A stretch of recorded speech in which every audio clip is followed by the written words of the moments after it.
YouTubers, Natural Born Thriller. This will be your WWE NXT review, the show from, let me get to it, July 3rd, 2019. Obviously, because NXT UK was also on July 3rd. Basically, this is the one of the reviews that I never got a chance to do, and especially when it pertains to 205 Live and NXT UK.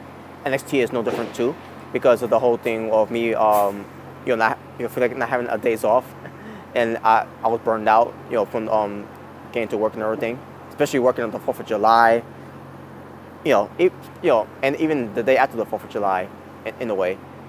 So yeah, here we go. They're in Full Sail University at Winter Park, Florida. You have Nigel McGuinness, Mauro Ranallo, and Beth Phoenix on commentary. The opening match was Aaliyah being accompanied by Vanessa Bourne versus Mia Yim. Mia Yim wins. There you go. And she basically buried both of them. She beat up Aaliyah in the match, and she basically also beat up Vanessa Bourne. Even at the match, she beat her up too, basically. So yeah, Mia Yim destroyed both of them. Good. Because they're both pieces of trash.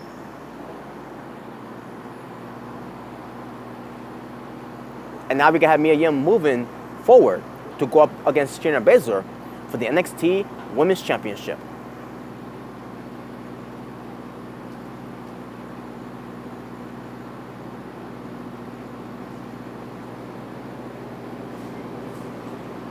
We get Kathleen Kelly backstage with William Regal, the NXT General Manager, about the whole update on Cancer Ray. And Regal said, said it's a week-to-week thing with Cancer Ray. And then he's going to go more on details on that. But then the Forgotten Sons comes out of nowhere, bursting into interrupting William Regal and complaining about the tag team match, what pertains to the Street Profits, making the match and everything. And basically saying when Regal's not doing his job right and all that. And demand a tag title shot. And Regal said, well, you guys had your tag title shot and you lost. Because they got themselves disqualified. So, where Regal says that the one who's going to get a tag team title shot against the Street Profits is going to be 1-2, which is going to be Orton Norkin and Danny Burch. And that was it. And the Forgotten Sons were pissed off after that. They walked away, angry, and where we go stood his ground, and there you go. And he had good points too, by the way, because because they had a tag title shot, even though it was supposed to be for the tag titles, because Street Profits decided to put the tag titles on the line. But the Street Profits had the opportunity. I mean, the Forgotten Sons had the opportunity here to win, but they decided to get something to disqualify. So I don't know why. So this basically the whole thing that did I don't go after Rigo. For that logic made no sense at all. I mean, it just made them look dumb. But I guess in a way they kind of forgot that, in a way, they've forgotten about that. But whatever. But there you go. That was it. All right, here we go. This is what I need to talk about here. The NXT champion, Adam Cole, baby. They continue on with his celebration tour, and where we left off with Adam Cole was at the restaurant called the Garganos, right? He walks into it, and he says that he's here for his 4 pizzas, and it's Gargano's parents that works there, at the Garganos, and Adam Cole looks, as they're getting the pizza, on the father and the mother, basically the mother couldn't stand the sight of him. So she went with her husband to the back to get the pizza. And Cole sees a photo on the wall of Gargano and others as well. So Cole put a picture of himself on the wall. That's written a message there and all that. Cole gets the pizza from Frank, who is the dad of John Gargano. And then he walks off and he says, "Oh, by the way," he basically Cole said to his dad, "I like what you did with the wall there." And then the dad looks at the wall and he sees Cole's photo there, and he takes it off and he reads the note that's obviously that's written on the photo of Adam Cole. So as that was going on, meanwhile we get to Adam Cole driving. He was being a driver basically driving him to the wrestling school that John Gargano went to, which they did this. They showed before John Gargano going to the wrestling school, where Gargano had told these guys that that they could be NXT champions too, and he actually had the at the time when he was NXT champion, he had the belt to go, put on those students basically, to make them feel like they could be champion or everything in the future if they work hard and everything. So Adam Cole visits that same school that Gargano was in, and I love this too, by the way. In the way it was Adam Cole being a dick and an asshole, and I love it because that's the type of heel that Adam Cole is. So Adam Cole basically was saying, basically telling the bunch of these wrestlers, saying the advice that Gargano gave him was nothing but full crap, saying that Gargano was just lucky to get where he got, and Cole out one of them, of the wrestlers, saying that does he really think that he could be the NXT champion, and to this wrestler that the student obviously, and it says that the pizza is for them so that they can take it and go home and just quit. And like, wow, Adam Cole's going deep on this.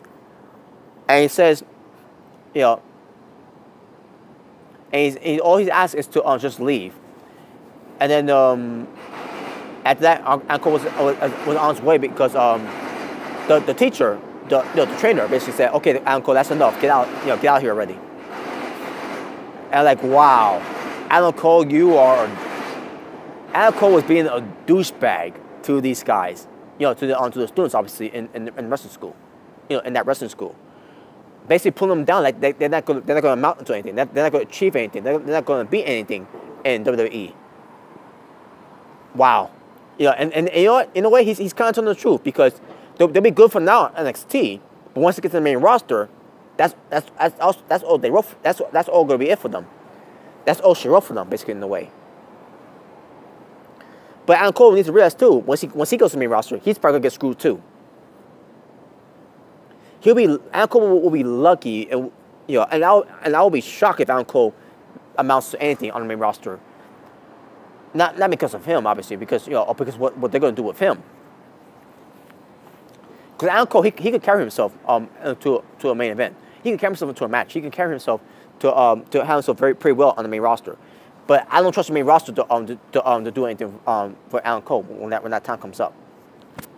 But I digress.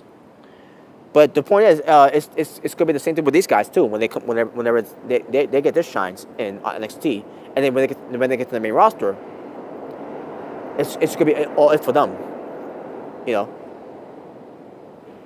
Kushida versus some guy named Scott Parker, and Kushida wins. Nothing to say about that, folks. It was just a squash. Basically, to showcase more of Kushida. Kathleen Kelly, she asked Tyler Breeze what he thinks about the current roster right now of NXT, and he says that he needs to give those people a refresher of NX Breeze, and he's gonna start with Adam Cole. So we'll get that momentarily. I mean, not Adam Cole. Roderick Strong, I meant to say. Excuse me. We get more of these this coming soon vignettes of Killian Dane, with him looking at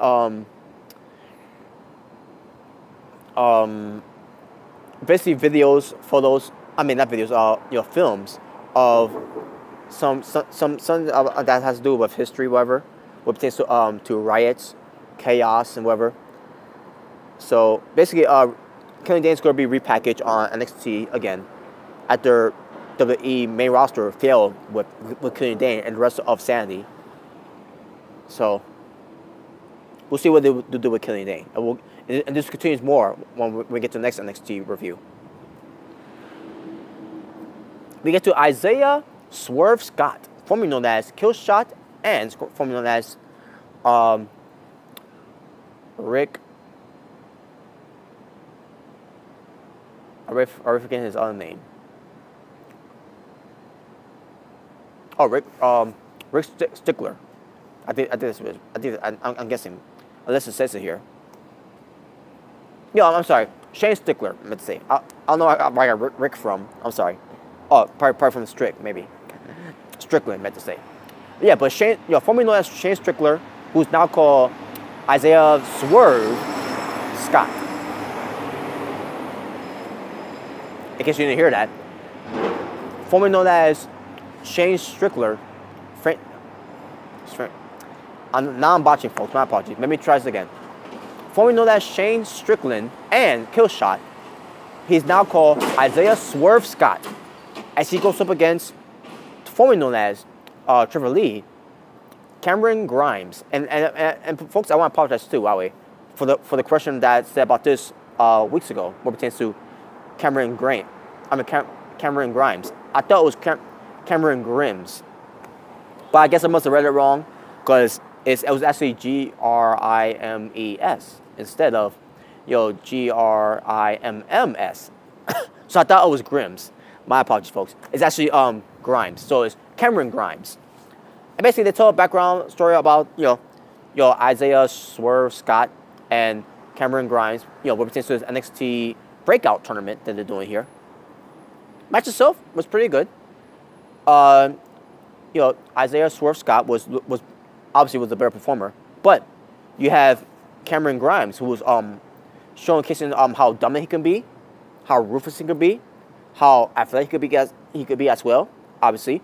And I said this before, what pertains to what pertains to Trevor Lee back in TNA, Impact Wrestling, which you want to say, where with him being in the X division, with him being a high flyer in the way, he is the high flyer version of Bruiser Brody. And for those who are fans of Bruiser Brody, you see Bruiser Brody back in the days, where he's a big dude and he's obviously a heavyweight in the heavyweight division. And then you see Trevor Lee and you see him being an athlete that he can be.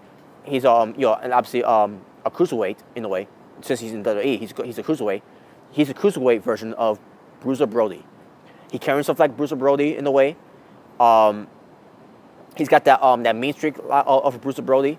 And Mauro Ronaldo on commentary say that he brings that aura of Bruiser Brody. And I've been saying this before with Trevor Lee. He brings that aura and that origin of Bruiser Brody in a way. You just couldn't see it yet at the time in TNA. It was getting there at one point, but then TNA decided to do some comedy skits with him instead, which killed it in a way. Hopefully with NXT they could do that for him, but once he gets to the main roster, that's where he's gonna be fucking screwed. But for now on NXT, he's got that aura and that origin of Bruiser Brody, and as a high flyer cruiserweight, whichever you want to say. And he won the match, which I was fine with. He won with a standing double foot stomp, and he also did his mid-air splash. The whole thing where his opponents go the flying cross body, and then he counter it into a mid-air splash. I love that move that he doesn't match. Trevor Lee, now going by Cameron Grimes, he can still do that move, and the standing double foot stomp he does better than Kofi Kingston. Again, I don't know why Kofi Kingston decided to do that move. I don't know why he thought he could pull it off. He still hasn't pulled that move off. But Cameron Grimes, he can still pull that move off. And he showed it there, and that was his finishing move there too. So Cameron Grimes advances to the tournament, which is good. And again, I want him to win anyway. So there you go. All right, then we get to Bianca Belair, excuse me, versus Priscilla Zuniga. I did how you say it. But basically, formerly known as Diamante from Impact Wrestling, which, by the way, Impact Wrestling let her go too. I didn't realize they let her go since until so I saw her there, and then also I looked it up, and I said, Mr. Women, why she's on WWE NXT right now, and she's called by Priscilla Zuniga. I'm assuming that's how you say it, but I say to myself, come on, what kind of name is that? WWE? I mean, why couldn't you just go with Angel Rose, or have it just be called Diamante Rose, something like that, whatever. Or, you know, if you want to call Priscilla, call Priscilla Rose or something, you know. But Priscilla Zuniga, what is that? But I recognized her and all that, and I said to myself, wait a minute, did Impact Wrestling let her go too? So I looked it up and to see if she was let go, and sure enough, she was, and she's been let go since January. And I said to myself, well, no wonder why she has to come back to Impact Wrestling, because Impact Wrestling let her fucking go. I mean, what was the point of her coming back? You know, what pertains to you know, with the whole thing with who was it again? Oh yeah, Eddie Kingston, with the whole him being the new leader at one point for LAX last year. What was the point of having her come back there, just say you know, that she doesn't trust him and all that, and then she doesn't show up anymore, and then Kona comes back and all that. I mean, what was the point of having her Diamante there anyways? It feels like at this point, you know, at that time, it felt like you shouldn't have her be there in the first place. It just made no sense. And on top of that, they brought her here, and what they brought her here for? To her to get squashed by Bianca Belair, and that's what happened. Bianca Belair basically squashed Diamante, who's being called by Priscilla Zuniga. I mean, she got a little offense in there, but at the end of the day, Bianca Belair beat her ass. She basically beat her to a bloody pulp. I'm like, wow, what a way to showcase her. Triple H, fuck you. I really hope Diamante didn't go to you know, I hope she doesn't sign with them. I really hope that Diamante did not sign with WWE. If this is how this is going to treat her. If this is how they're going to treat her, then she should not resign with them. I mean, she should not sign with them, and to say, excuse me. This was fucking bullshit. Nothing against Bianca Belair, but this is not a good way to showcase Diamante. That was terrible. But obviously, Bianca Belair won the match. We show a clip of Matt Riddle training. Talks about how he get into fighting represents UFC and now NXT. And Riddle says that people are afraid of him in WWE Performance Center. And he's going to continue to train and get stronger and faster. And there you go. Then we get to the main event. Roderick Strong versus Tyler Breeze. They had a match, and Tyler Breeze was hanging with Roderick Strong in the match. They were having a good match, obviously, and obviously with Roderick Strong carrying the match and all that. But Tyler Breeze he did good too in the match as well. In the end, Tyler Breeze was being distracted by the Undisputed Era, who ran down there, which was just Kyle O'Reilly and Bobby Fish, Red Dragon. And then in the end, Roderick Strong gets the win with the end of Heartache and gets the 3 count in the win. So basically, Undisputed Era got one up on Tyler Breeze. So I guess it's not about NX Breeze instead. It's just about NX Era. Okay, that was corny. I apologize for that. But there you go, folks. That was the show. Sorry about that. Talking about wrestling for NXT from July 3rd, 2019. Let me double check. 3 matches, right? No, actually 4 matches. 4 matches. But let me double check again.